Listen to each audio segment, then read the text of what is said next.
नमस्कार, मैं हूं देवनाथ पांडे और आप देख रहे हैं लोकल वोकल न्यूज। होली का नाम आते ही दिल खुश हो जाता है। वैसे तो हमारे देश में हर त्योहार को बड़े ही धूमधाम से लोग मनाते हैं, लेकिन जैसे होली का त्योहार आता है नजदीक तो पूरा वातावरण रंगीन हो जाता है। होली का दिन बड़ा ही शुभ कहा जाता है। ये पर्व हर साल वसंत ऋतु के समय फागुन यानी कि मार्च के महीने में आता है, जिसे पूर्णिमा के दिन मनाया जाता है और ये सबसे ज्यादा खुशी देने वाला त्योहार भी होता है। वसंत के इस त्योहार के आने पर सर्दियां खत्म हो जाती हैं। ये अलग बात है, गर्मी पहले शुरू हो चुकी है। इस बार 29 मार्च को देश भर में हर जगह होली खेली जाएगी, लेकिन होली मनाते क्यों हैं, कैसे मनाते हैं, ये हम आज आपको बताने जा रहे हैं। वैसे आपको तो पता है, लेकिन फिर भी हम बताने जा रहे हैं। वैसे तो होली मनाने के पीछे कई पौराणिक कथाएं हैं, लेकिन भारत के कुछ हिस्सों में इस त्योहार को किसान अच्छी फसल पैदा होने की खुशी में मनाते हैं। अब फागुन के अंतिम दिन में जब होलिका दहन होता है तो उसी शाम से शुरू होता है होली का त्योहार, जो अगले दिन शाम को खत्म होता है। अगले दिन यानी कि सुबह सभी लोग आपस में मिलते हैं, गले लगते हैं और एक दूसरे को रंग और अबीर लगाते हैं। इस दौरान पूरी प्रकृति और वातावरण बेहद सुंदर और रंगीन दिखाई देता है। इस पर्व को एकता, प्यार, खुशी, सुख और बुराई पर अच्छाई की जीत के रूप में कहा जाता है।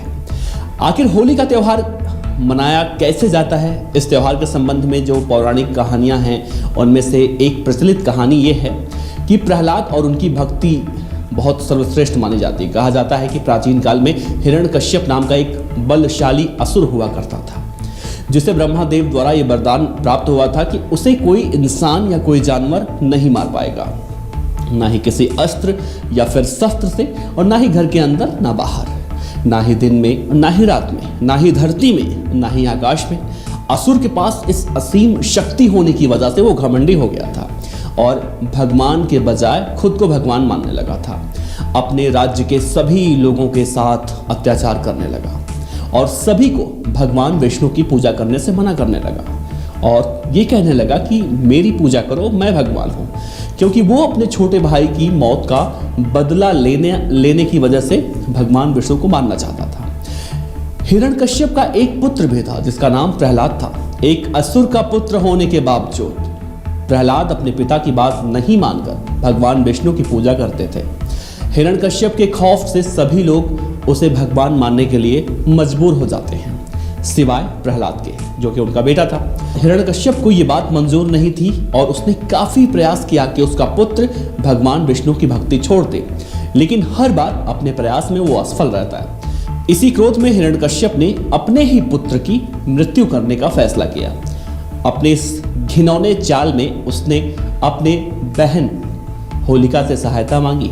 होलिका को भी भगवान शिव द्वारा एक वरदान प्राप्त था, जिसमें कहा जाता है कि उसे एक ऐसा वरदान मिला था कि जब तक होलिका के तन पर वो वस्त्र रहेगा तब तक होलिका को कोई जला नहीं सकता। हिरण्यकश्यप ने एक षड्यंत्र रचा और होलिका को ये आदेश दिया कि वो प्रहलाद को यानी अपने भतीजे को गोद में लेकर आग में बैठ जाए।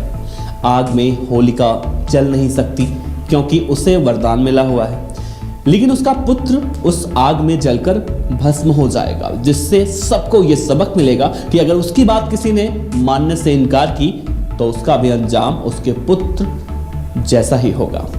जब होलिका प्रहलाद को लेकर आग में बैठी तब वो भगवान विष्णु का जाप कर रहे थे। अपने भक्तों की रक्षा करना भगवान का सबसे बड़ा कर्तव्य भी होता है, इसीलिए उन्होंने भी एक षड्यंत्र रचा और ऐसा तूफान आया जिससे कि होलिका के शरीर से लिपटा वस्त्र उड़ गया और आग से न जलने का वरदान पाने वाली होलिका जलकर राख हो गई, भस्म हो गई।